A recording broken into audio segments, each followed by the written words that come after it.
All right, everybody. On today's episode of the podcast, we're going to be talking with Culley Christensen.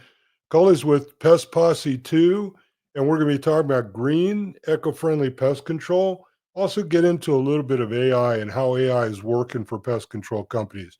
But hang around for a few minutes and we'll get into that conversation in just a sec. You own a pest control company, and smart, experienced knowledge is hard to find. Oh, yes, you've listened to all the BS and hyperbole, but now it's time to listen to the real experts. Welcome to the Pest Control Marketing Domination Podcast interview series. This is the smart place to find out how you can become a smart and informed pest control business owner on your path to total market domination. Here's your host, Casey Lewis. All right. And hello, everyone, and welcome to another episode of the Pest Control Marketing Domination Podcast. Before I bring up the video, I'm going to do an introduction. Many of you may have heard of Pest Posse TV. Many of you may even know Culley. Culley also has a pest control company in Pismo Beach, serving the 5 cities area of San Luis Obispo County out in Central California along the Central Coast area. But let me introduce Culley just before we get started, then I'll bring him up and we can get going. Culley owns and manages Pest Posse 2, which is headquartered in Pismo Beach, California. He has had over 20 years in the pest control and exterminating business. Pest Posse 2, which is the pest control part of his business, has a mission to provide successful solutions to common pest control problems while being environmentally conscious at the same time. And to get to know Culley a little bit, he began his pest control career in 1995 at Hydrex Pest Control before moving to Clark Pest Control and then later joining SOS Pest Control and Coastal Termite and Pest Control. In 2017, Culley founded the Pest Posse, which is another part of his businesses that we'll talk about today. The Pest Posse is to support small to medium-sized pest control businesses with training, mentoring, and consulting services. He hosts weekly Pest Posse TV episodes that are tailored for pest management professionals and is a trainer for the Pest Posse Academy that provides continuous training and valuable insights to industry professionals. So with that in mind, I'm going to go ahead and bring us up here and we can get started with our meeting. And I am not always the best. And here we go. You like this view, Culley, or you like this one here? Oh, the other one much better. You like this one here?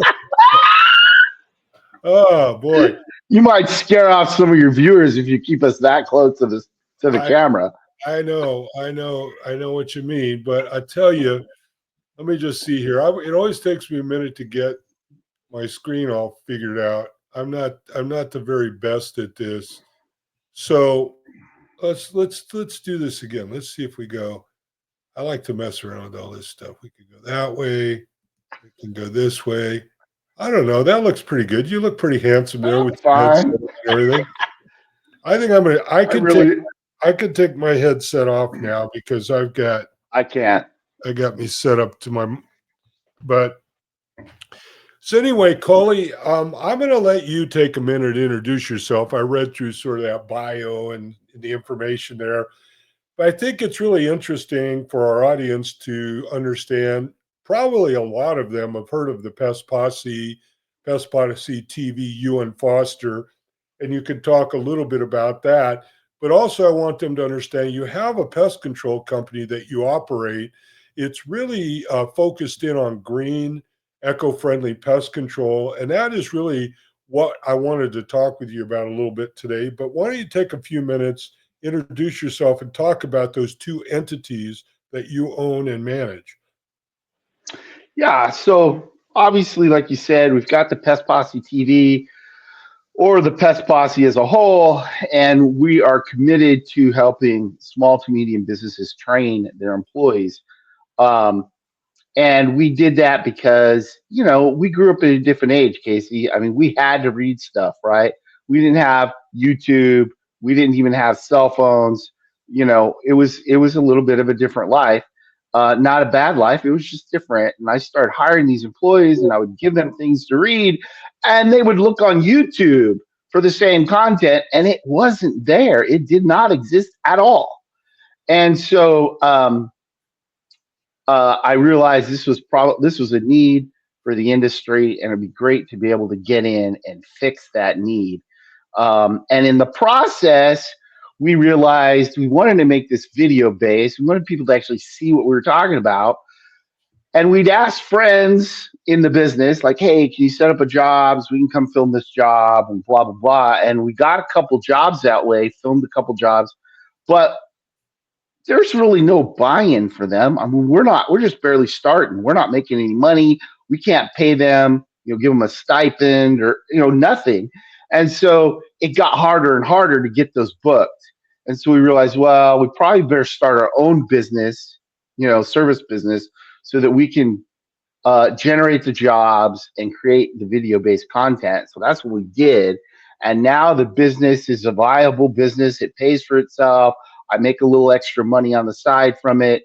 There's dreams of growing that bigger. But in the process, when I started in pest control in 1995, we were still using Dursban and we were using, what's the other, diazinon. We were still using organophosphates in pest control. That was the norm. That was like what everybody was putting out, at least in California.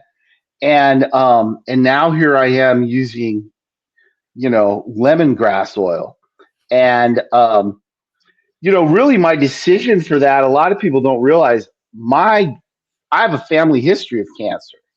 My dad died of cancer. His sister died of cancer. And I honestly think that's because they grew up on a farm in the 40s. And who knows what they were using. The 40s and 50s, they were probably using all kinds of DDT and other things. And I'm sure that had long-term effects. But I was like, if I'm going to go in and do this for myself, and anybody who's honest about this business knows the person doing the application gets the most exposure. It's not the homeowner. It's not the family. It's not the pets. They probably get little to none ever when the jobs are done right. But you cannot, at least in California, you can't go through a day without getting product in your face. Whether you're wearing all your safety equipment or not, you're going to walk around a corner and the wind's going to gust and pow, right in the face, you get a blast of product. I never worried about it. I just kept doing my job. I tried to be careful, but, maybe I'm clumsier than other people, which is probably true. But I committed that I was going to I'm going all green. The other part of that is that I've really liked is that, guess what? With all these restrictions we have in California, the pyrethroid restrictions, I mean, it's to the point now where there's not a lot you can even treat with a pyrethroid. I mean, you have to be so selective. I had a friend of mine in the business. One of his techs was out. He was doing a pin stream on the driveway like he's supposed to, according to the label. This is in the middle of summer. There's no rain. And you're supposed to only spray 1 inch. And it went like 1.5 to 3 inches. And the ag inspector happened to see it and he got fined. He didn't just get a warning, he got fined. And so I'm like, as I think about, like every now and then I'll get customers who request, hey, can you use something stronger? I'm to the point now where I'm like, nope, you can call somebody else. This is how I do pest control. I have all 5-star reviews on Google. I get results. I don't have gobs of callbacks. Yeah, I have a few more than I did probably I would if I used synthetics, EPA registered materials, but not so much that it's really an issue. I'm still making money.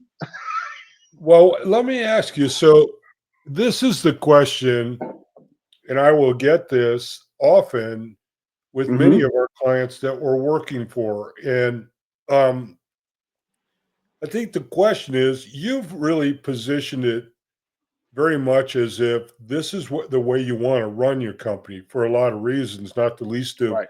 to mention Hmm. is your own personal health and Right. well-being.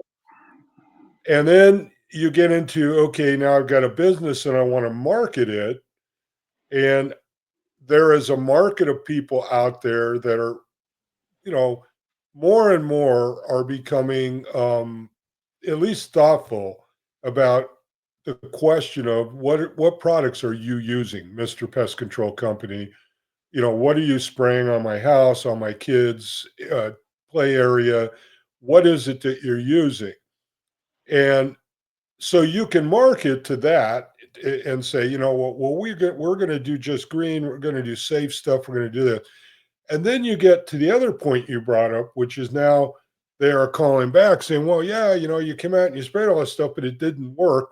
And so I think for me, like the homeowner, so I'm in Las Vegas, I'm in Nevada, and it gets very hot. So pest control operators, particularly in the seasonal, in season in the hot months, which is basically from May all the way through September, October, you're gonna spray every month because the chemicals, the product will dissipate quicker in the heat. But my question, where I'm going with all this, is from the consumer standpoint, wanting green pest control product, but then the pest control product and what's going to work the best and what's going to be the most satisfactory. How do you kind of work through all of that so that essentially, I would imagine we want to make sure that those that want green, eco-friendly pest control service get what they want. That's what they want. They're making that election, but that their expectations of what that service is going to provide, say, in comparison to a much more toxic chemical uh, agent. What do you think about that in terms of marketing it? I know you were saying, you know, I just am kind of gotten to the point where it's, hey, this is what we do and this is who we are. Do you think that's really a sustainable marketing strategy for everyone everywhere, or do you think it's maybe you should have an offer? You can go one way or the other. What are your thoughts on that? I would say for marketing purposes, I would say, yeah, feel free to have both. I don't think there's anything wrong with that. I've obviously made it very clear this is my choice for me. When I have employees, I will probably allow some of them to make those decisions. If they want to keep a customer, they want to use some, I might. But, again, in California, it's different. I may not because just like I said, I had a friend, he's out there using the product correctly. He makes a tiny mistake and they got fined for it. And so, I may not. I mean, I work, like you said, for Clark Pest Control. And when you have the more employees you have, the more liabilities you have, they're just going to make mistakes. It's just the way it is. It's not like I do it perfect all the time either. Uh, I don't know anybody who's never fudged in a law in pest control at all. Um, but the point is, I think the main thought process is like I have had customers request that, but the majority of my customers who call, they're not calling because they want green.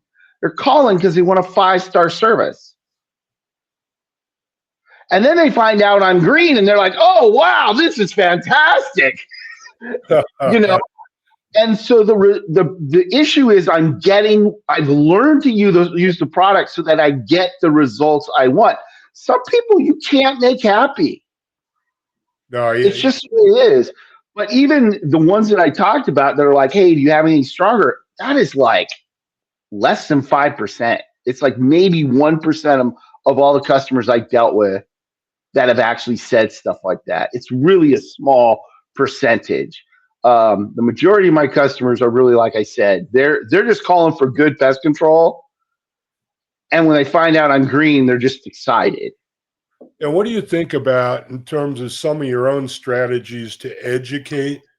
the marketplace, using things like blog articles and video content to explain to them the difference between the two, and maybe the smartness of making a decision to use green applications, even though there may be some shortcomings. But as you said, if you've got someone like yourself that really has been using green applications, knows how to do it, and you're not going to necessarily get a second level job. What do you think? Well, I don't think there's any reason why you wouldn't want to have that content out there educating them. I just hired a young guy in my area who I'm going to be using to do more of that, because that's something that you and I have talked about, that I really need to get more of that content out there on my social media, on my webpage, that kind of stuff. And that's been one of my, that's my issue. That's my downfall. That's something I haven't followed through with. And I really want to push that more, because I think the video content is probably going to be better. I've had, I think since I've started my business, the service business, in like 2018, I think, 2017, 2018, I've had maybe one or two customers actually mention, I'm not saying this hasn't happened with other people, but who've actually said, I really researched your website and your social media, and I really like what you had to say about all of this, and so on and so forth. The majority of the people, I'm educating them on the phone or at the door. Right. They're not the kind of personality that's digging deep. Now, there is those personalities, and if you don't acknowledge that, then you're cheating yourself out of some customers, because those people are going to read everything on your website. They're going to go everywhere, and they're going to do the research, because that's their personality. They have to know. They have to know as much as possible, and so they're going to do that. But most of the people, they see eco-friendly, or they just see the stars, right? They get on Google and they're like, okay, 4.8 or 4.7 or 5 or whatever it is, and that's who they're going to call. Well, no, I agree with you, and that's why reviews are so important. Mm-hmm. And I think I'll give you an example, and what I'm trying to get out of this conversation, because is a flavor for those that are out there. You kind of have stubbornness on both sides. So green doesn't work. We got to use chemicals, and that's what we're going to do. Mm-hmm. And if they don't like it, then they're stupid. And then you kind of got the other side where, you don't need to use so many toxic chemicals any longer. The green products, the eco-friendly, have gotten to the point that in most cases they're going to do the job. And maybe in some very limited applications, we may have to do something a little stronger, a little more toxic, if you will. And where I lean usually, I'm talking about now as a company representing clients, is I'm not going to tell them what I think. Hey, as a consumer, again, I live in Las Vegas.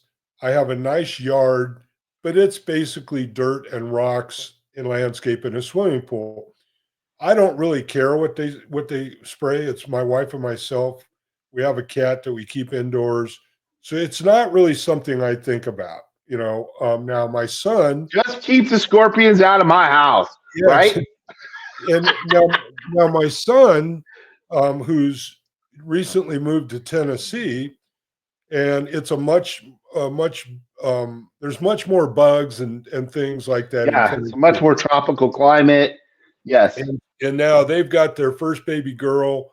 They're about to have a new baby boy. So his wife, they're very conscious, very thoughtful, even thinking maybe we don't even do pest control, very worried about those kinds of things. So where I fall in terms of recommending, I generally will fall, it's kind of that old they ask, we give sort of solution to marketing, which is you need to probably provide whatever your market wants. And if they want both, you should provide those alternatives for them rather than making the decision to lock out one group or another.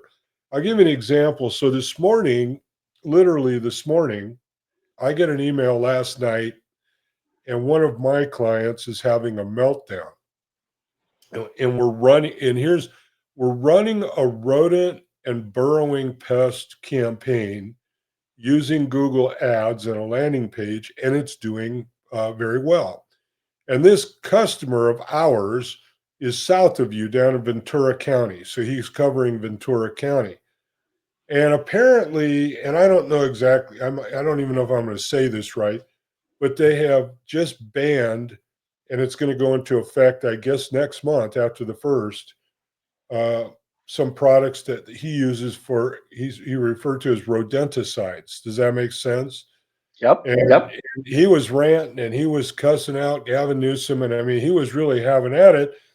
And I listened and I was very thoughtful. But then it kind of came down to, well, what are we going to do? I mean, I guess we could just go out back and shoot ourselves and call it a day. Or are we still going to provide this service? And what are we going to do? And after some conversation, what we came to is, well, let's take advantage of this. Let's make this a public service announcement. Let's explain, in this case, what the state of California and their legislature has decided they're going to do when it comes to chemical agents and their application for burrowing pests, things like moles and voles and gophers, and also for rodents like mouse and mice. And so my thought was, you kind of got to roll with it. And I know there's big differences between what you can do in Florida, in Texas, in Ohio, and then over in California is always going to probably be one of the stricter areas. But I think at the end of the day, to me, and you tell me if I'm just being naive or not, what we want to do as a pest control owner and operator is provide the service that the market wants. And if in fact there is some part of that market that wants to have green product only, or others that don't really care, then I think as an operator, it's probably up to you to make that decision of what is actually providing the best service for that customer in their circumstance, wherever they are. I mean, do you agree with that, or what are your thoughts there? Well, yeah. I mean, I think it kind of can depend upon the company. I mean, that's generally how I run my business. That's how I've done pest control pretty much my entire career, right? You can set up all these plans on your website, which I think are great because they're good marketing tools, right? They appeal to how people make decisions, right? But when you get to the door and you're doing that interview and you're doing your walkthrough, I customize it every time, right? Right. I sell it based upon their needs and wants. It doesn't matter if I see a wall or a beam that's eaten to pieces by termites. If they don't want to deal with it, why am I going to bother trying to sell it? To me, that makes no sense. I'm like, okay, well, I think you're stupid. Right. That's what I'm saying in my brain. But I'm not going to sit and I'm not going to argue about it. If all you want is ant control, then let's do ant control. If all you want is spiders, then let's do spiders. The only other thing I would say to that particular customer is of yours as a fellow pest control person, your job as a leader is to lead, and part of leading is to be ahead of the game. I am currently 5 to 10 years ahead of even California's legal process at this point of the game. Okay, because I realize I'm in a state that right now is absolutely insane. And like we touched upon, I mean, there's I can't remember the sustainable whatever thing they're trying to do in California. If that gets completely implemented, you won't be using pyrethroids. I guarantee it. You're going to have to figure it out if you want to be a viable business. That's why I'm so happy I'm ahead of the game. And the other thing is a lot of times they're like, it doesn't work. Well, either you tried it 20 years ago and you tried a product that didn't work, or you haven't educated yourself on the current products that are out there today that do work. Well, let me One of ask you something, because I mean you're bringing up a very good point, and I think that is, the, and this is really what this my customer friend and I talked about today, which is, go ahead and bitch and get it out. You know, yeah. I agree.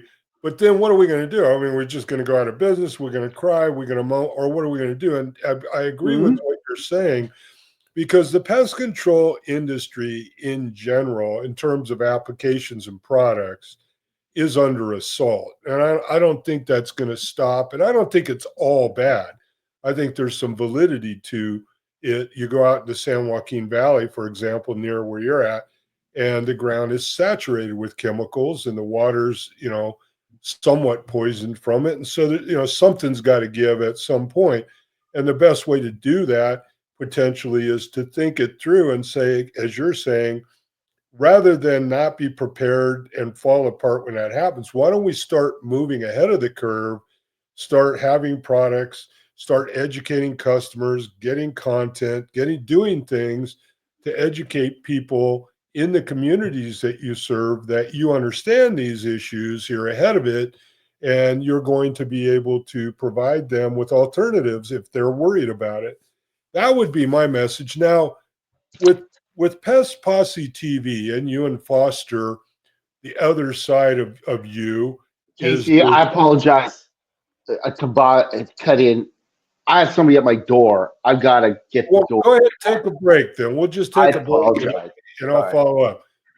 So this one's a first for me, folks. I haven't had a guest before. I have to leave the set and go answer the door. But what I was going to introduce here for Culley is Culley and his partner Foster also run the Pest Posse TV, which provides training videos. It's a subscription based model that you can sign up for and go log into. And where I'm going with this, Coley, can you hear me? Are you okay? Yes, I've had you Okay, on the whole time. no problem. So Apologize for that. with Pest Posse TV, so let me just put a hypothetical out there. If I'm a pest control owner and I've got a team, my technicians and my employees, and I make the decision, you know what? I think we need to take this whole green movement a little more serious, and we need to figure out how we're going to bring it into our business. Even if all it is to talk about it, acknowledge it, and maybe provide a few alternative treatments. Do you and Foster with Pest Posse TV, do you provide any training regarding that, green services, green treatment products, that kind of thing? Yeah, actually, it's kind of funny you bring that up. We're recording this in December. Our November live training, which was like a couple weeks ago, it was right before, um, or was it the first? It may have even been our live training for December. I don't remember. But we just recently did a live training on green pest control. We literally went through the process um, and talked about not just the products, but we talked about like the topic, like ants. Here's what you can use for ants. This is why these things fit into a green program. Cockroaches, rodents.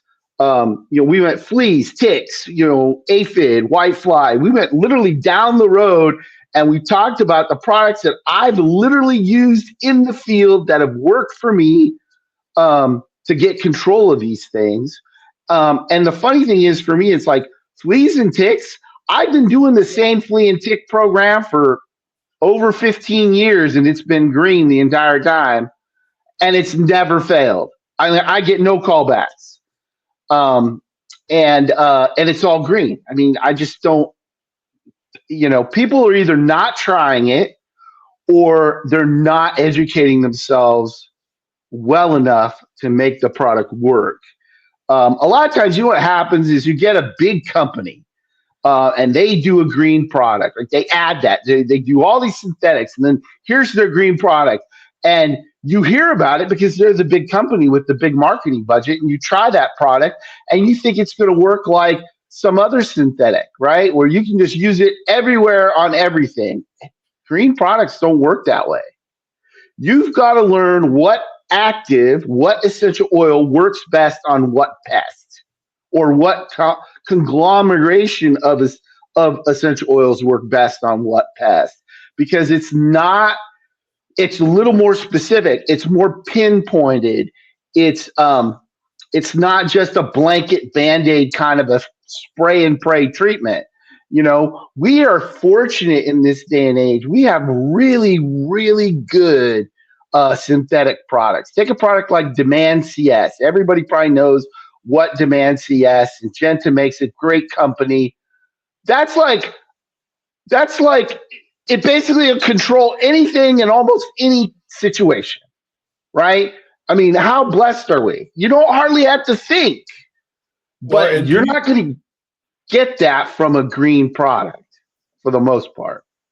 Now, so where I was kind of going with that though is, and we can even do another episode at some point. But if one of our listeners out there, or one of the viewers, I didn't get time to really announce this, so we don't have a big showing on the live stream. But if they wanted to contact you and or Foster to maybe start to indoctrinate and educate and introduce how to properly use green products to a point to where they're actually effective, because I think that is the fear from the people I talk about is the green concept sounds great. I just am afraid it doesn't work. And if you're saying, well, I know in many applications it absolutely does, and it has to do with the product you're choosing and how you're applying it and so forth. Are you guys offering some training, and how would people listening, how would they get to you to find out more about that? Well, all you need to go do is either go to Pest Posse TV or download the app. I mean, Pest Posse TV app. Just get the Pest Posse TV app. That's the easiest way to absorb our content. We have an episode every single Monday. We've been doing that since 2017. All those episodes are not on the app. There's just too much storage. But we do focus a lot on green. That's always our bent, because it's what's going to keep us, I think, in business the longest, is to be prepared for that. The other thing is, why do you want to, I'm just the mindset, why do you want to use the most toxic thing all the time, right? We already talked about that a little bit. Why wouldn't you want your technicians who you're responsible for, they're your biggest liability and your biggest benefit, right? Why wouldn't you want them using the safest products and the safest methods? I mean, you probably already think you're doing that, but maybe you could do it even better because you just don't know what you don't know. I mean, that's just reality. But yeah, I would say that. And then, of course, a subscription to Pest Posse TV is ridiculous. It's $16.99 a month, $16.99 a month per tech. I mean, geez, if your techs are running a $15,000 route, that's like less than 0.5% of that revenue. It's so ridiculously. I mean, it's like, yeah, it's like I boggle. If I had this in the beginning, it would have changed the trajectory of my entire beginning career in pest control. It would have.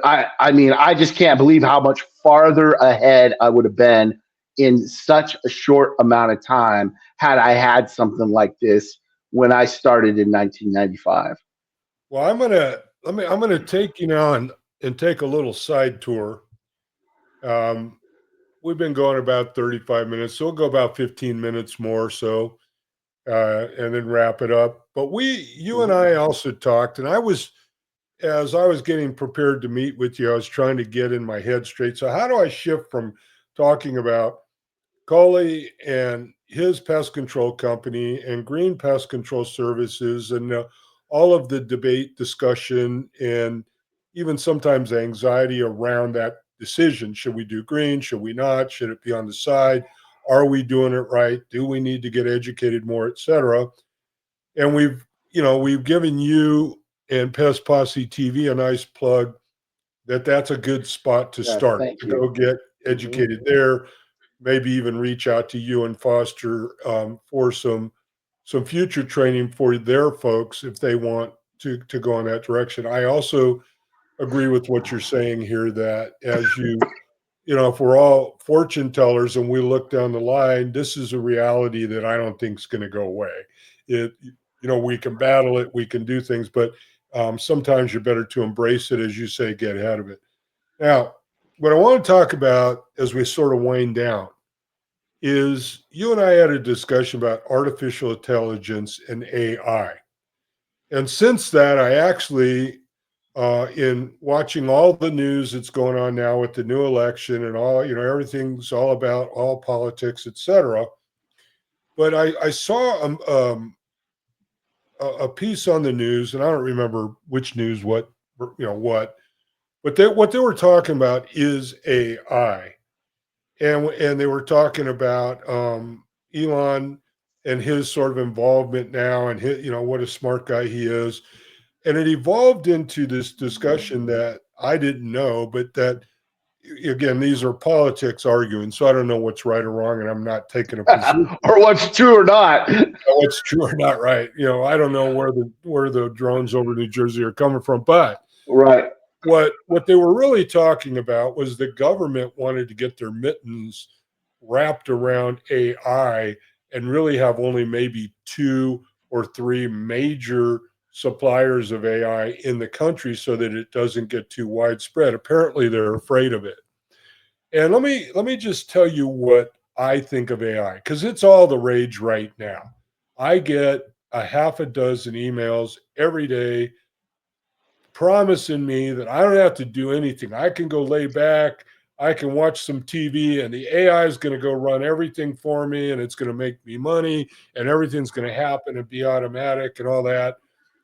And I would say to my friends out there, if that's where you're at and you're listening to that bluster, nah, I wouldn't go there. AI is just now coming out. It's in its infancy.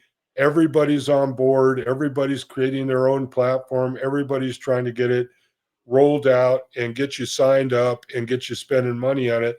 And that's not, in my estimation, the best time to get on board. But having said that,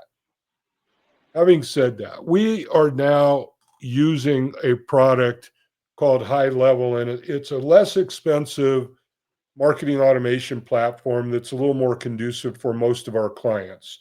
We use HubSpot on a lot of our bigger clients, and it's a wonderful product.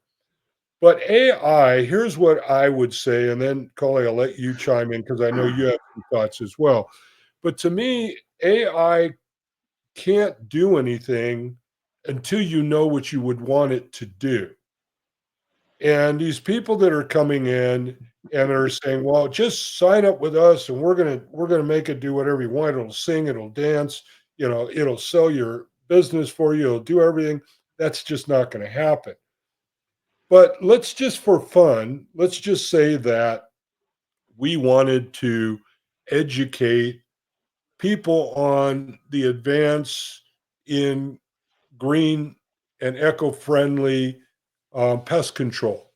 And when they called, if we had a prompt for them that said, "Would you like to know more about our green pest control options?" for example, and then it could take that to an AI application that would give them the opportunity to find out and get information on pest control with a green eco-friendly spin, and then it could ultimately direct them to contact you or your team or a salesperson or however your operation is running.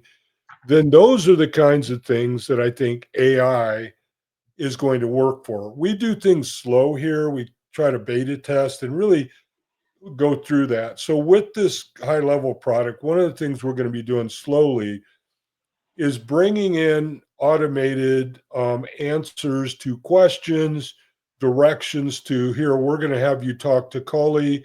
We're going to do this. So the AI is not going to be a full on, take over the conversation, have a conversation with a robot, but more of an ask and answer questions, and then direct those where those based upon the answers and the direction of that conversation, it goes then to the right person, or it gets the follow up that it needs, or somebody gets messaged that, hey, so you need to go call this person because they are seeking information on green pest control. They watched our video. They're very interested. So go. And what I mean by that is it's here and it's for real, and it's going to be an opportunity at some point for your business, but it's still not an opportunity, I think, for people that don't want to work and want magical mushrooms that are going to bring them money, and all they have to do is plug it in. That never works, and I don't think that will. However, if you can orchestrate scripts on how you would want the initial conversations to go with people, or you would want to let people know that they are, in fact, talking to an automated system, but we can supply them with lots of information, with videos, with links to get to people, et cetera. I think then it can be very valuable. And we're going to be working very hard on that. We have a half a dozen customers right now that have stepped up and are going to work with us through this process to integrate the marketing automation with their pest control software platform, whether they're using Gorilla Desk, Pest Pack, Field Routes, whatever. We're going to be able to coordinate this and try to create a nice flow of information, interaction, conversation, engagement that leads ultimately to what we want, which is to talk to them. And we need to talk to them. That I don't think we can take that out of the equation, that a human being at some point is going to need to be able to talk with them, schedule them, be friendly with them, and put their mind at ease that they have selected the right company. But I know you had some questions. You had seen some things, read some things. What are your thoughts on artificial intelligence, or AI, and how it may impact you and your business as we roll into 2025 here? Well, I am by no means any kind of computer or technology expert. So, but my thought process is I think AI is a great tool for, say, editing a blog. I write a blog, or even I write a business letter, right? I'm writing a letter to a customer, but I want it to sound good. I'm not an English major. I am telling you, if you take that email and you copy it and paste it into the AI and just say, edit. Yes. Please edit paragraph or edit you, whatever.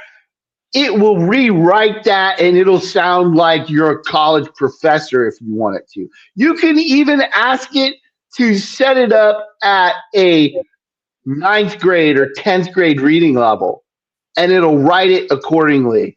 You can tell it to write it like Mark Twain, in the style of Mark Twain, and it'll like craft it that way. I mean, that to me is an absolutely phenomenal way for your average pest control person. I used to hate that. That's one of my procrastination points, is I've got to write something and then I don't know if I even like it. I'll reread it. I'm like, how do I say it? And now, I mean, gosh, all the time I spent as a commercial supervisor for Clark Pest Control, I'm not, I'm just me, right? I don't, like I said, I don't have an English degree, but I was communicating with all these people who were, who had college degrees and all this stuff. And, I did fine, but gosh, you know what? I think I could have done a lot better if I would have been able to plug it into an AI and had it edited, because, just to be perfectly honest, women are a solid thing in business. I have no complaint about that, but they really like good English. I don't know what it is about the woman's psyche, but she likes good English. It's something they really pay attention to. So if you're communicating, that's going to help you. And I'm all about, if it's going to make me look better like that, I'm all about it. It's, And in person, it's great, but over an email is a whole nother ballgame. well, see, you're getting into a good mindset. So even like internally with our company, are you talking Mhm. about Chat GPT? Is that the AI that you've That's used? one I've used. That I've used. There's another one I've used. Hugging Chat. There's one called Hugging Chat. There's several of them out there, and they all will do. You want to make sure you use. I'm specifically talking about a chat based AI. No, and AI can do a lot of stuff. Foster had an AI write us a song for our business. it's funny in our business, and I'm the old stubborn, grumpy old man guy of our business, but we have a whole bunch of people that do content writing from scripting videos to blog articles to actual content on the page. And so when AI came out, of course, they're all looking at it like, oh gosh, we could just put it in here and it'll do our job. And then we can just cut and paste it. And I've resisted that a lot, but I have eased up some. Where what I find is, to your point, if you can use it to assist you and help you, and then, but you're still reading it, you're still editing it, it's still your basic context, then you can use it. If what you're doing, though, like for example, if your job is to edit and write content, and you're just pushing it into Chat GPT, maybe you don't even read it, you send it off and say, hey, here's my project. So I think it's that interaction with AI, the ability to use it to enhance what you're doing. For example, one of our competitors, we just picked up a client from them, and they would send them these reports and we were going over it. And basically all it was a lot of BS. And at the end of the day, they weren't growing. They weren't seeing any progress. And one of the areas was in their Google Ads performance was just not very good. And of course, the company is sending them these reports touting that they use Google's AI, and the AI in Google is going to make everything greater. And that is an example of where I can tell you it does not. It does not. When you go sign into Google Ads, for example, now, and you're going to get things set up, you have to literally fight the AI stuff to turn it off to say, let me go get this set.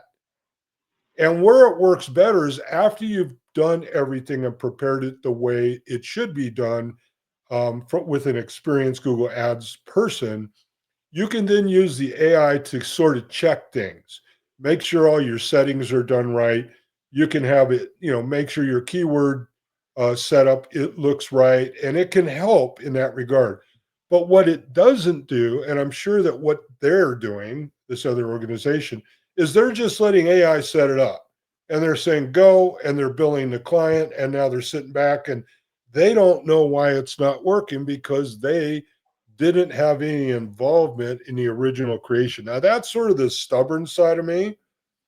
So that's kind of where you're stubborn on the green side. Go ahead and you should be using it. Mhm. I'm kind of stubborn on AI is a good tool and we should be using it, but don't let it replace things, because at the Well, end of the day, you got to work and you got to think and you got to, apply your skill set to what you're doing. okay, back to what you originally started with when you were introducing the topic. AI is really new. It doesn't know it all yet. I don't care what anybody says, it doesn't know it all yet.